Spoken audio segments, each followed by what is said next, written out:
Right, so let's say that you want to make a quilt but you don't really like joining the squares. This one I just chained and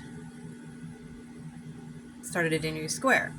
So let's say that you have these two squares, or let's say that this is the middle of your quilt and you want to put another one on, but you don't want to have to pull out your yarn needle. So you take your tail. I'm sure everyone knows how to do this, but just in case you don't, you can sew in your tails. Just hold it along the stitches as if it's part of the work. So when you stitch into your previous stitches, you are pinning the tail not on a donkey, unless you're crocheting a donkey. Then by all means. And honestly, this could be piñata colored. So you've reached the end here and you're like, well, how am I gonna stitch this? Well, each one of these is basically like one chain. So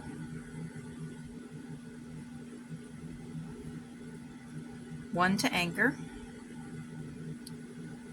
one to go up, turn around, and continue all the way across just like you normally would.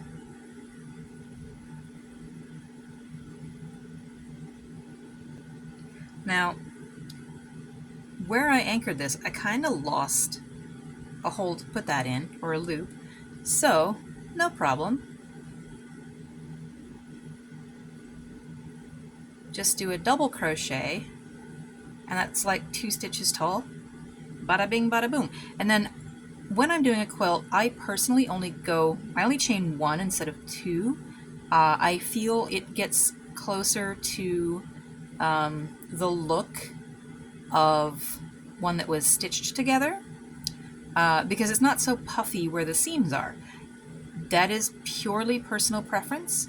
You can do as you like.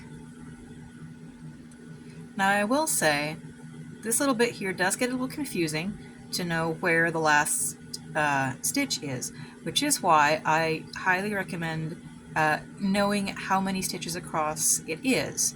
So let's say that you have 13 stitches and you know that your row is 14, but it looks like, okay, I know that it does make this weird little lumpy bumpy and it doesn't look like you can put a stitch here, but you can. So knowing your stitch count really does help keep it from getting wonky. I figure I don't have to do the whole square to give you the general idea. But this is what it looks like where it has joined, and I know it's not as clean as when you stitch it together, but lazy person's crochet. Am I right? If you hate the yarn needle, we all hate threading it, go this route. Give it a try.